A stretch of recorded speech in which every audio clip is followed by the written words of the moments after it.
Assalamualaikum warahmatullahi wabarakatuh. Perkenalkan, nama saya M. Al Safiqul Majid, NIM 106220077. Saya akan mempresentasikan tugas UAS saya, mata kuliah Hukum Pidana, dengan dosen pengampu Bapak Muhammad Aiman, SHMH, yang berjudul Kesalahan dan Kesengajaan dalam Hukum Pidana. Dan yang kedua, kausalitas dan alasan pembenar dan pemaaf atau penghapusan hukum pidana. Kesengajaan dalam hukum pidana. Kesalahan dalam hukum pidana terbagi menjadi dua jenis, yaitu kesalahan yang disengaja atau kesengajaan dan kesalahan yang tidak disengaja atau kealpaan. Kesalahan yang disengaja terjadi ketika seseorang melakukan perbuatan dengan kehendak untuk berbuat.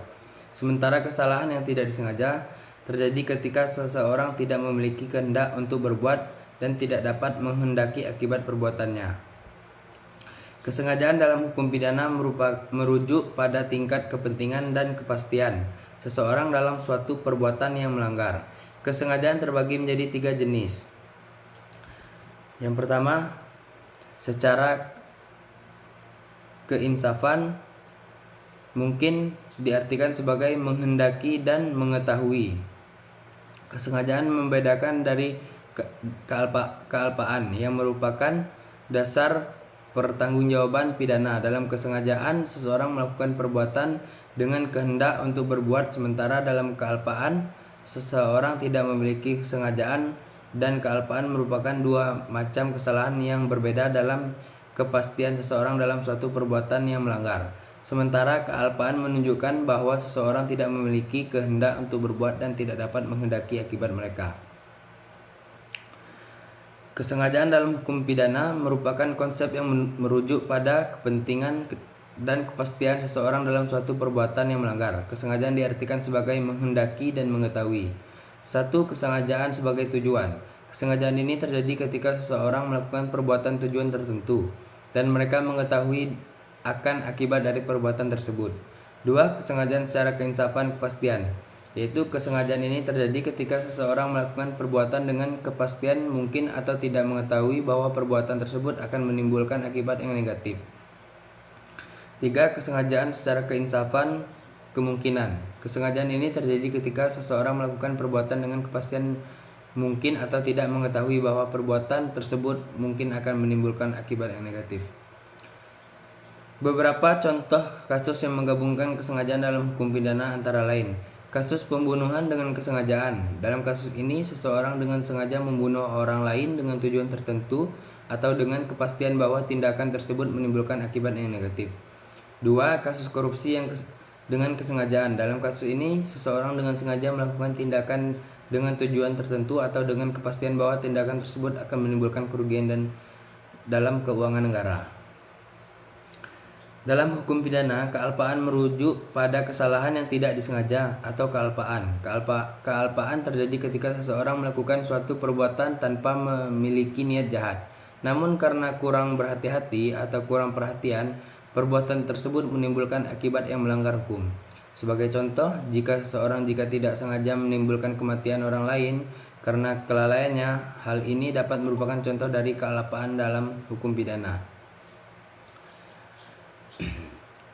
Berikut beberapa jenis kealpaan dalam hukum pidana. 1. Kelalaian. Kelalaian adalah salah satu bentuk kesalahan yang disebabkan oleh kesalahan pribadi atau kesalahan perilaku seseorang. Misalnya, seseorang secara tidak sengaja menimbulkan kematian orang lain karena kesalahannya. Hal ini dapat merupakan contoh kealpaan dalam hukum pidana. 2. Kurang berhati-hati atau kurang perhatian. Kealpaan ini terjadi ketika seseorang tidak memperhatikan atau tidak memikirkan akibat perbuatan mereka, sehingga perbuatan tersebut menimbulkan akibat yang melanggar hukum. 3. Kesalahan dalam pemahaman hukum. Kealpaan ini terjadi ketika seseorang tidak memahami atau tidak memahami secara baik hukum yang berlaku pada situasi tertentu, sehingga mereka melakukan perbuatan yang bertentangan dengan hukum. Dan yang terakhir, kesalahan dalam pengambilan keputusan.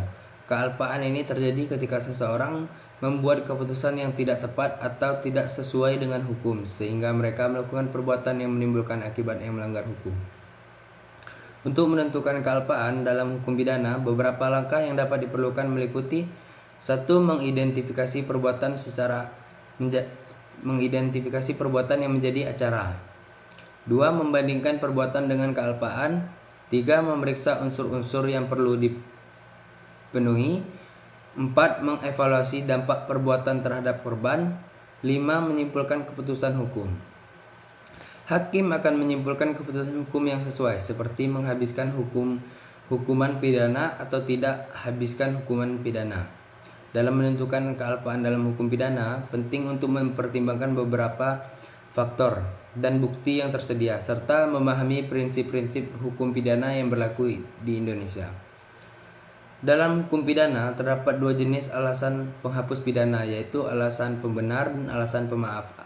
Alasan pembenar adalah alasan yang menghapuskan sifat melawan hukumnya perbuatan, sehingga yang dilakukan oleh pelaku lalu menjadi perbuatan yang patut dan benar. Alasan pemaaf adalah alasan yang menghapuskan kesalahannya pelaku, sehingga pelaku tidak dapat dipidana, tetapi perbuatannya tetaplah melawan hukum kausalitas. Kausalitas adalah hubungan sebab akibat antara perbuatan dan akibat yang ditimbulkannya. Dalam hukum pidana, hubungan kausal antara perbuatan dan akibat yang ditimbulkannya merupakan salah satu syarat untuk dapat dipidananya seseorang. Dan yang selanjutnya, alasan pembenar. Alasan pembenar adalah alasan yang menghapuskan sifat melawan hukum perbuatan, sehingga apa yang dilakukan pelaku lalu menjadi perbuatan yang patut dan benar. Alasan pembenar terdapat pada pasal 48 sampai 51 Kitab Undang-Undang Hukum Pidana. Berikut adalah beberapa contoh alasan pembenar, yaitu pembelaan terpaksa, peraturan undang-undang, perintah jabatan, alasan pemaaf. Alasan pemaaf adalah alasan yang menghapuskan kesalahan pelaku sehingga pelaku tidak dapat dipidana, tetapi perbuatannya tetaplah melawan hukum. Alasan pemaaf terdapat dalam pasal 44 sampai dengan pasal 52 KUHP. Berikut adalah beberapa contoh alasan pemaaf. Tidak mampu bertanggung jawab, pembelaan terpaksa yang melampaui batas, perintah jabatan yang tidak sah. Jadi kesimpulannya, kausalitas, alasan pembenar, dan alasan pemaaf merupakan tiga hal yang penting dalam hukum pidana. Kausalitas merupakan syarat untuk dapat dipidananya seseorang. Alasan pembenar dan alasan pemaaf merupakan alasan yang dapat menyebabkan seseorang tidak dapat dipidana. Penjelasan terkait gambar. Gambar yang disertakan menunjukkan pada beberapa pohon yang tumbuh di antara bebatuan. Pohon-pohon tersebut tumbuh dengan kokoh dan menjulang tinggi, menunjuk kekuatan dan ketahanan. Gambar ini dapat dikaitkan dengan hukum pidana, khususnya dengan alasan pembenar dan alasan pemaaf. Kausalitas. Kausalitas adalah hubungan sebab akibat antara perbuatan dan akibat ditimbulkannya dalam hukum pidana. Hubungan kausal antara perbuatan dan akibat ditimbulkannya merupakan salah satu syarat untuk dipidana seseorang. Untuk membuktikan adanya hubungan kausal, hakim harus mempertimbangkan berbagai faktor, antara lain kemungkinan terjadi akibat, kekuatan hubungan antara perbuatan dan akibat, persentase kontribusi perbuatan terhadap terjadinya akibat, alasan pembenar subjektif, yaitu alasan pembenar yang didasarkan pada keadaan batin pelaku. Alasan pembenar subjektif terdapat dalam pasal 48 dan pasal 49 KUHP. Adapun alasan pembenar objektif, yaitu alasan pembenar yang didasarkan pada keadaan objektif di luar dari diri pelaku. Alasan pembenar objektif terdapat dalam pasal 50 dan pasal 51 KUHP. Pembelaan terpaksa terdapat pada pasal 49 ayat 1 KUHP. Tidak mampu bertanggung jawab terdapat pada pasal 48 KUHP. Peraturan undang-undang pasal 50 KUHP, perintah jabatan pasal 51 ayat 1 KUHP. Dan penjelasan lebih lanjut mengenai kategori tersebut adalah sebagai berikut. Alasan pembenar subjektif. Alasan pembenar subjektif didasarkan pada keadaan batin pelaku. Dalam hal ini pelaku tidak menyadari perbuatannya atau tidak dapat mempertanggungjawabkan, oleh karena itu perbuatan tidak dapat dianggap sebagai perbuatan melawan hukum. Alasan pembenaran objektif. Alasan pembenaran objektif didasarkan pada keadaan objektif di luar pelaku. Dalam hal ini, perbuatan pelaku tidak dapat dianggap sebagai perbuatan melawan hukum karena adanya ketentuan hukum yang membenarkan perbuatan tersebut. Penerapan alasan pembenar dan dalam praktik hukum pidana harus memperhatikan berbagai faktor, antara lain kebenaran unsur-unsur pembenar, keadaan yang melingkupi perbuatan, asas-asas hukum pidana. Sekian penjelasan dari saya. Assalamualaikum warahmatullahi wabarakatuh.